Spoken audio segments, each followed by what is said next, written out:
Third part వచ్చేసరికి maths అనమాట.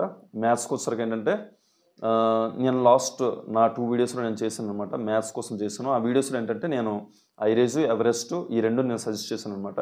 కానీ మీకైతే నేను ఆ కోచింగ్ సెంటర్ సజెస్ట్ చేయను అనమాట. ఎందుకంటే చెప్తాను చూడండి. మీరు జనరల్గా మీరు ఎస్ఎస్సి జీడీ అభ్యర్థులు కాబట్టి జనరల్గా మీరు బిలో యావరేజ్ స్టూడెంట్సే మ్యాక్సిమం ఉంటారు కదండి. సో ఇప్పుడు ఆ కోచింగ్ సెంటర్స్ ఏవైతే ఉన్నాయో ఐరేజు, ఎవరెస్ట్ అవి ఏంటంటే అవి సీజిఎల్ ఫోకస్డ్ అనమాట. ఓకేనా.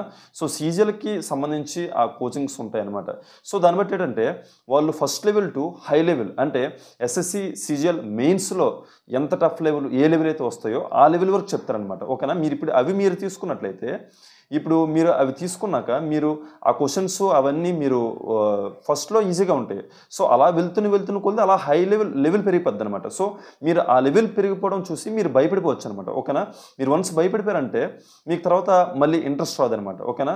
మళ్ళీ నేర్చుకోవడం కూడా మీకు చాలా కష్టంగా ఉంటుంది. మళ్ళీ ఏంటంటే మీరు అంత లెవెల్ నేర్చుకుని వేస్ట్ అనమాట. ఓకేనా. మీకు ఎగ్జామ్లో వచ్చేసరికి మీకు అంత లెవెల్ మీకు రాదనమాట. ఓకేనా. సో కొంత లెవెల్ ఏదైతే ఎస్ఎస్సి జీడీ వరకు అవసరమో మీకు ఆ లెవెల్ వస్తుంది అనమాట. ఓకేనా.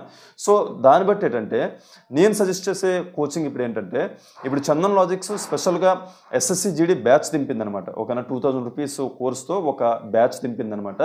సో ఆ బ్యాచ్ ఏంటంటే స్పెషల్గా ఎస్ఎస్సి జీడీ వరకు ఓకే ఏ లెవెల్ అయితే అవసరమో సో ఆ లెవెల్ వరకు మీకు నేర్పిస్తారనమాట. ఓకేనా.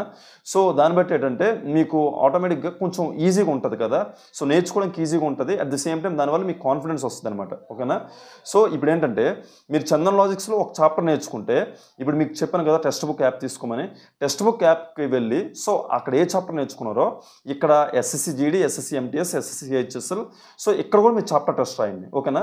సో మీరు అక్కడ ఏదైతే నేర్చుకుంటారో ఇక్కడ మీరు చాప్టర్ టెస్ట్ రాయడం వల్ల ఏంటంటే మీరు different types of chapter test రాయడం వల్ల ఏంటంటే మీరు ఆ చాప్టర్ ఏదైతే ప్రిపేర్ అయ్యారో అందులో మీరు మంచి ఎక్స్పెక్ట్ అవ్వచ్చు అనమాట. ఓకేనా. ఇప్పుడు మీరు వన్స్ ఎక్స్పెక్ట్ అయ్యాక సో తర్వాత మీకు ఆటోమేటిక్గా మీకు నెక్స్ట్ లెవెల్ హై లెవెల్ నేర్చుకోవాలనుకుంటే నేర్చుకోగలరు. ఓకేనా. సో తర్వాత మీకు ఆటోమేటిక్ ఈజీ అయిపోద్ది అనమాట. సో ఇలా చేయడం వల్ల ప్రతి చాప్టర్ నేర్చుకుని లాస్ట్కి సెక్షనల్ టెస్ట్ రాయండి. ఓకేనా. ఇంకేంటంటే బుక్స్ కూడా ప్రాక్టీస్కి మీకు అవసరం కదా. సో ఆ బుక్స్ ప్రాక్టీస్ కోసం ఏంటంటే ఇక్కడ కూడా మీరు ఐరేజు బుక్ చేయకుండా ఐరేజ్ బుక్ వచ్చేసరికి ఇంతలా ఉంటుంది అనమాట.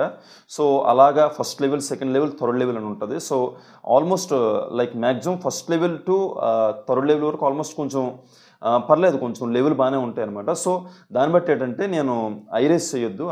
ఎందుకంటే మీకు చెప్పాను కదా హై లెవెల్ పెరుగుతున్న కొద్ది కొంచెం మనకి భయం వేస్తుంది. At the same time confidence తగ్గిపోద్ది. సో మీకు అలా ఉండకూడదు అనమాట. సో దాన్ని బట్టి ఏంటంటే మీరు ఫస్ట్ వచ్చేసరికి ఎవరైతే ఉన్నారో బిలో ఎవరేజ్ స్టూడెంట్స్ వాళ్ళు ఏంటంటే ఫస్ట్ మీరు ఏ బుక్ చేస్తారంటే కొంచెం ఈజీ బుక్ చేయాలన్నమాట. ఓకేనా. టఫ్ బుక్స్ ఎప్పుడు చేయకూడదు అనమాట. ఓకేనా. సో ఆ ఈజీ బుక్ ఏంటంటే శివారెడ్డి లాజిక్స్ అనేది ఏదైతే ఉందో సో ఆ బుక్ ఉంది కదండి. సో ఆ బుక్ మీరు తీసుకోండి. ఇందులో ఏంటంటే మీకు easy level to medium level వరకు మాత్రమే ఉంటుంది అనమాట.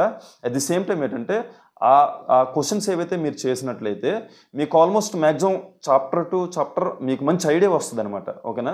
సో ఐడియా రావడం ద్వారా ఏంటంటే మీకు ఎస్ఎస్సి జీడీ ఎగ్జామ్కి వెళ్ళేసరికి మీకు చాలా ఈజీ అయిపోద్ది అనమాట. ఓకేనా. అందులో షార్ట్ కట్స్ కూడా చూశాను. షార్ట్ కట్స్ కూడా చాలా బాగున్నాయి. అట్ ది సేమ్ టైం ఏంటంటే మరి ఎక్స్ట్రాగా ఎక్కువ క్వశ్చన్స్ లేవన్నమాట. ఓకేనా.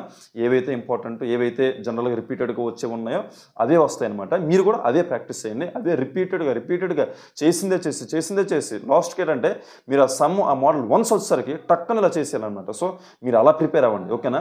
మీరు హై లెవెల్ ప్రిపేర్ అవ్వడం కాదు, మీరు నేర్చుకున్న లెవెల్. ఓకేనా. మీరు ఒక యావరేజ్ లెవెల్ నేర్చుకున్నా సరే ఆ యావరేజ్ ఆ క్వశ్చన్ వచ్చేసరికి మీరు టక్కన చేసేయాలన్నమాట. అంటే రిపీటెడ్ ప్రాక్టీస్ చేస్తూ ఎగ్జామ్స్ రాస్తూ ఉన్నట్లయితే మీకు ఆటోమేటిక్గా స్పీడ్ వచ్చేస్తుంది అనమాట. ఓకేనా. So that's all for maths అనమాట.